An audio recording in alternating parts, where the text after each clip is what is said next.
Hi there. So today I wanted to talk about a new for me point and shoot camera. This is the Olympus AF-1 Twin.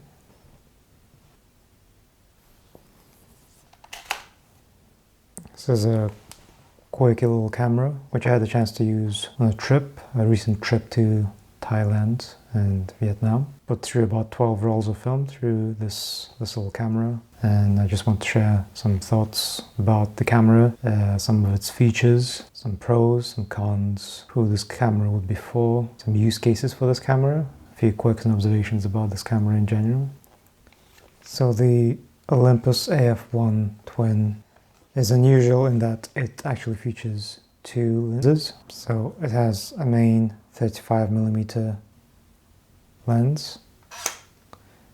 So press this little red button, it switches to a 17mm portrait, I guess you could say, focal length. This is opposed to having a zoom lens that you'd normally have on something like a Olympus MG zoom. So essentially what this gives you, instead of a zoom lens, it gives you two prime lenses. Some other features of this camera include a flash, a self-timer, and a continuous shooting mode. It is also weatherproof. You can see this clamshell design is similar to the old Olympus XA or XA2, which are excellent cameras, which I've used in the past and really enjoyed. The clamshell design helps to protect it from dust, some slight rain and damage as well, and I can attest to that from dropping it on the pavement. It seemed to have survived well and still works as normal with only a minor scuff at the bottom of the camera. So what are the pros of this camera?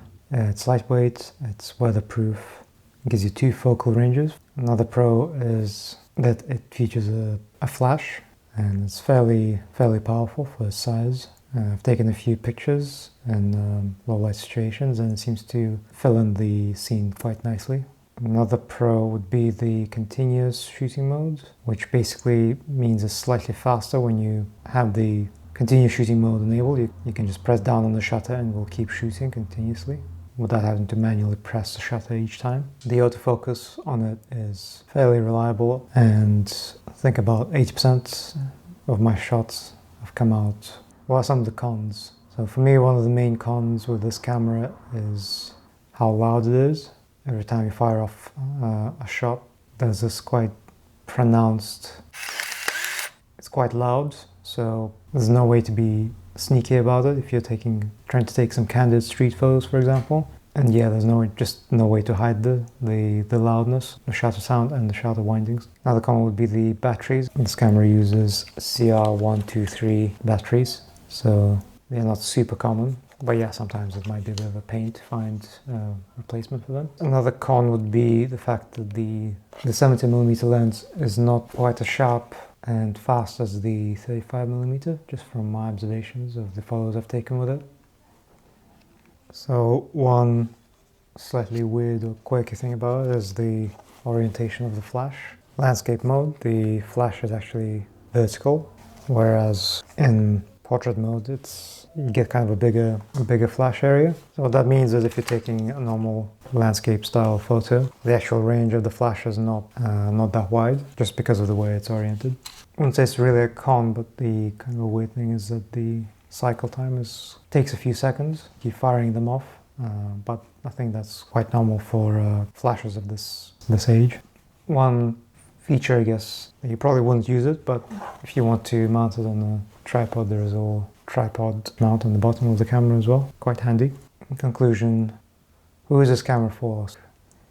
If you want something to kind of document the everyday life sort of things where you don't need to be super precise with the focus, and if you want something with a decent flash and that shoots film, I think the Olympus AF-1 Twin is a good option.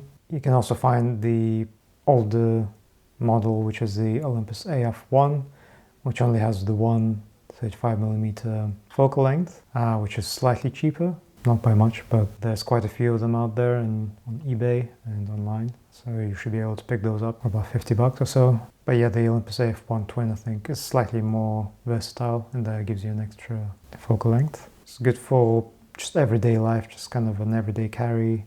camera.